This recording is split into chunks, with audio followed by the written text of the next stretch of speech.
देखिए, अगर नियम कानून की बात करें तो समय सीमा बहुत महत्वपूर्ण है। अगर कोई भी आपकी जमीन है, अब ये जमीन जो है वो पैतृक जमीन है, पैतृक जमीन को बेच दिया, बेचने वाला कोई और नहीं भाई होगा या मान लेते हैं फरीक का कोई है, तो अगर ऐसा कर दिया गया, जानकारी अगर 50 साल बाद चले कि मेरा जमीन को बेच दिया है, तो समझ सकते हैं कि आप ये कितना बड़ा समस्या है। ये बहुत बड़ा समस्या है कि 50 साल बाद पता चलता है। ठीक है, आप 50 साल पहले तक आपको पता क्यों नहीं चला, आपकी प्रॉपर्टी है, आपके हिस्से की प्रॉपर्टी है, कोई बेच देता है।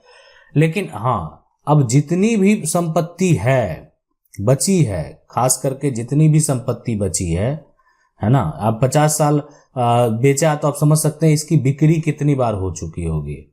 जितनी भी शेष संपत्ति बचा, मान लेते हैं इसको बेच दिया गया, इसको बेचा गया। अब शेष जो बाकी संपत्ति है, आप उसमें अपना हक जो है वो प्राप्त कर सकते हैं। इसीलिए कि जो बेचा वो अपना हिस्सा बेचा। कोई भी परिवार का सदस्य है, वो हिस्सेदार है, बहुत पहले धोखा कर लिया, बेच दिया, तो अगर वो बेचा तो वो अपना हिस्सा बेचा। लेकिन फिर भी आप जो है फाइट कर सकते हैं, लेकिन एक समय सीमा के अंदर। मान लेते हैं कि आज आपके हिस्से की प्रॉपर्टी बेच देता है, तो लेकिन आप समझ सकते हैं कि 50 साल बाद अगर हम उस बात के लिए केस फाइल करेंगे तो मेरा केस खारिज भी हो सकता है। इसीलिए कि जो हिस्सा बेचा गया तो उसमें उस समय जो भी आपके परिवार के सदस्य मौजूद होंगे और उनके द्वारा ऑब्जेक्शन क्यों नहीं लगाया गया, किसी प्रकार का कोई भी जो है केस फाइल क्यों नहीं किया गया। ठीक है, सवाल है, अगर बिना बंटवारा के 3 भाई में जो है एक सारा संपत्ति बेच दे तो उसकी जो है जानकारी 50 बरस बाद पता चले, पैतृक संपत्ति जो है, तो क्या करें। तो आपको वही करना है, आप देखें केस फाइल करेंगे, बाकी शेष जो हिस्सा होगा उस हिस्से में से जो है हक जो भी आपका बनता है वो हक प्राप्त होगा। कि बेचने वाला जो है कौन है, फरीक है। ठीक है, पैतृक संपत्ति जो बेचने वाला है वो कौन है, आपका परिवार का सदस्य है ना। अब एक बेचा, हाँ, लेकिन अगर कोई दूसरा होता, अब उसको बेचने का अधिकार ही नहीं था, वो तो धोखा कर दिया ना, तो उसका मुकदमा तो दर्ज होगा।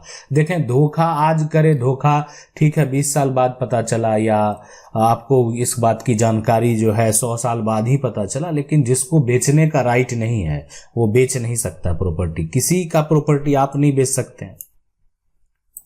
सवाल है, भाई दूसरे चाचा का लड़का पार्टीशन सूट 2018 में किया था, अभी उसको कुछ पता नहीं है, क्या पार्टीशन का अब वकील के पास जो है नहीं वो लोग जाता है ना हम लोग जाते हैं, क्या वह जमीन को बेच सकता है। पार्टीशन सूट जो है वो चल रहा है, आप जाते हैं या जो है नहीं जाते हैं, केस वहां पर जो है वो है। अब है बेचने को तो कोई भी बेच सकता है, अगर मान लेते हैं उस पे स्टे नहीं लगा हुआ है, आपने स्टे ऑर्डर नहीं लिया है, तो कोई भी व्यक्ति बेच सकता है। बेचने से क्या होगा, लेकिन जिस दिन पार्टीशन होगा उस दिन हिस्सा जो होगा वो बराबर होगा। अगर जो पूरी प्रॉपर्टी है, पैतृक प्रॉपर्टी है, अगर वो आधा का हिस्सेदार है तो उसको आधा प्रॉपर्टी कानूनी रूप से प्राप्त होगा। पार्टीशन में यही होता है। पार्टीशन में देखा जाता है कि इस प्रॉपर्टी के कितने उत्तराधिकारी हैं और कितने उत्तराधिकारी इस अपने प्रॉपर्टी के लिए दावा पेश किए हैं। मान लेते हैं उत्तराधिकारी तो अगर यहाँ पर ये अगर एक तरह से बेटा या भाई है, ये भाई है, अब ये बहन है, तो बहन उस पर दावा नहीं कर सकती है। अगर नहीं कर रही है तो बहन को नोटिस जाता है, तो वो कोर्ट में ऐसा लिखित तौर पे अपना पक्ष जो है रखवा सकती है कि वो उनको इस प्रॉपर्टी से कोई लेना देना नहीं है, ये प्रॉपर्टी वो रिलीज कर रही है अपने भाई को। तो विवाद रह जाएगा भाई भाई के बीच का, और हिस्सा जो कानूनी रूप से बटेगा वो भी बटेगा भाई भाई का। सवाल ये कह रहे, डियर सर, हमारा प्रतिकूल कब्जा है 100 साल से, लेकिन अब मालिक जो है वो बंटवारा करने आ गया है, स्टे लगा दिया, हम अब क्या करें। देखिए, स्टे जो भी अगर मान लेते 144 लगा दिया है तो ये ठीक है इसमें, लेकिन देखें आपको भी करना क्या है कि आप 100 साल से जो आपका कब्जा है, क्या आप अपने कब्जे को साबित कर सकते हैं। साबित कैसे करेंगे, ठीक है, साबित होता है कि मान लेते हैं आपकी खाली जमीन है, आपकी खाली जमीन, आप उस पर खेती कर रहे हैं, तो खेती करेंगे तब आप जो है एक तरह से फंस सकते हैं। ये भी हो सकता है कि मालिक के पास पूरे कागजात मौजूद है और आपके पास जो है कोई भी प्रूफ है ही नहीं। ठीक है, आपको ऐसा भी बोला जा सकता है जमीन आपको जो है फसल लगाने के लिए या जो भी बटाई पे दिया, बहुत तरह के कंडीशन लगाए जा सकते हैं। लेकिन अगर आप उस पे रह रहे हैं, है ना, रह रहे हैं, मकान बना हुआ है, तो इस तरह का अगर कब्जा है तो आप भी प्रतिकूल कब्जा एडवर्स पोजीशन का दावा कोर्ट में कर सकते हैं कि ये संपत्ति का आप उपयोग 100 साल से कर रहे हैं और इस संपत्ति पे और उस समय तक जो है ना किसी प्रकार का कोई समस्या नहीं हुआ। आज संपत्ति के मालिक के द्वारा जो है हमको परेशान किया जा रहा है, हमको बेघर किया जा रहा है, और भी जो भी कंडीशन होते हैं आप वकील के पास जाएंगे, वहां पर वो सारा कुछ जो है मेंशन करेंगे आपके दस्तावेज के अकॉर्डिंग। ठीक है, तो आप कर सकते हैं। सवाल है कि सर बाबा ने मेरे नाम जो है जमीन कर दी है लेकिन फिर से कचहरी से भी जो है करने को भी बोल रहे हैं, तो उसमें कितना खर्चा आएगा। ठीक है, देखें यहाँ पर जो बाबा जो है वो आपके नाम अगर जमीन कर दिए हैं, तो रही बात खर्च की, तो ये खर्च जो होता है, जो टैक्स होता है, जो सरकार का एक तरह से रेट होता है ना, वो रेट हर राज्य में जो है आप कह सकते हैं कि 4% से, है ना, 4% से लेकर जो है 10% तक है। तो आप जो राज्य में बिलोंग करते हैं, जिस राज्य में बिलोंग करते हैं, वहां पर जो रजिस्ट्रेशन का खर्च है, नाम पे ट्रांसफर करने का जो खर्च है, अगर आपको रजिस्ट्री करते हैं वो तो लगेगा ही। और साथ में देखें, हाँ, कचहरी से आप रजिस्टर बंटवारा करना चाहते हैं तो कर सकते हैं, या वसीयत अपने नाम करवाना चाहते हैं तो कर सकते हैं। लेकिन जो अगर एक तरह से सेल डीड अगर तैयार होगा तो उस केस में जो कॉस्ट है वो कॉस्ट तो लगेगा ही, और हर जो टैक्स है वो अलग अलग है।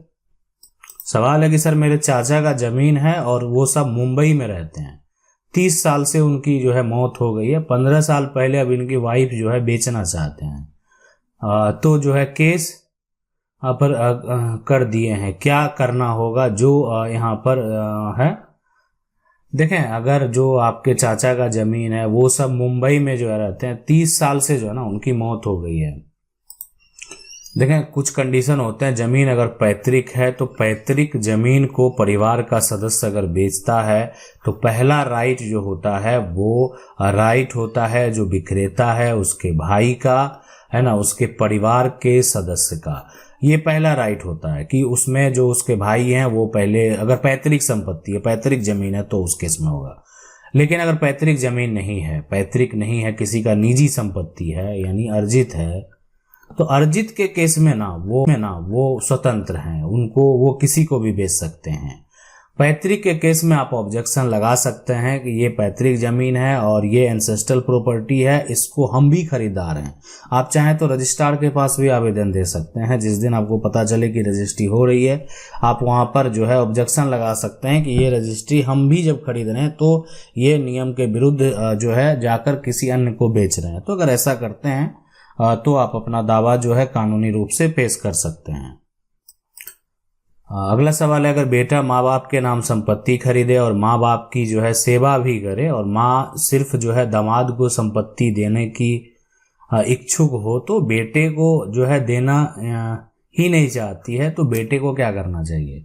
सबसे बड़ी बात है कि अगर आप जो बेटा है, अगर वो बेटा माँ के नाम संपत्ति खरीद लिया ना, तो संपत्ति का जो मालिक होगा, ठीक है, संपत्ति का मालिक जो होगा, मालिक होगा वो माँ होगी, है ना, मालिक माँ होगी, ये बात आप समझ लें। ठीक है, तो बेटा जो है, ठीक है, सब बेटा संपत्ति जो है ना वो अगर मान लेते हैं माँ के नाम ही खरीदी, तो माँ स्वतंत्र है, माँ का वो, अब आपको ये प्रूफ करना पड़ेगा कि आपने सारा पैसा लगाया, आपने सारा खर्च किया, तो ये हर बात जो आपको है प्रूफ करना होगा, उसके बाद ही संभव है कि उस पर कुछ हो सकता है।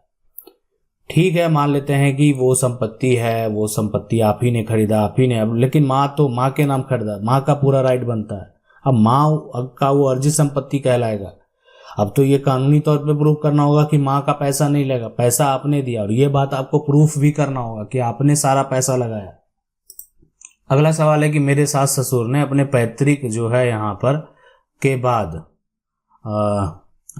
अपनी जो है जीते की उनके मकान जो है बेचा कर उस पे से जो है खरीदना है तो उस पर मेरा बेचे का हक क्या है। ठीक है, देखें सास ससुर की अगर बात है तो सास ससुर का जो भी संपत्ति है, अगर वो पैतृक संपत्ति है, पैतृक संपत्ति में जो आपका पति का जो हक है, पति का जो हक है ना, तो पति के मरने के बाद जो है ना पत्नी का उस पर पूरा अधिकार होता है। मतलब पति का जो भी संपत्ति है, और अगर पति की मृत्यु हो जाती है तब पत्नी का पूरा राइट बनता है। पति जीवित है तो पति का हक बनता है, और पति की वो संपत्ति है, पति का जो है उस पे राइट है। पति चाहे तो उसको बेच सकता है। अब रही बात पत्नी की राइट की, तो वो बाद के बाद है यहाँ पर कि पत्नी का क्या अधिकार होगा उसमें। ठीक है, लेकिन पति की मृत्यु के बाद उस संपत्ति पे पूरा अधिकार पत्नी का होगा।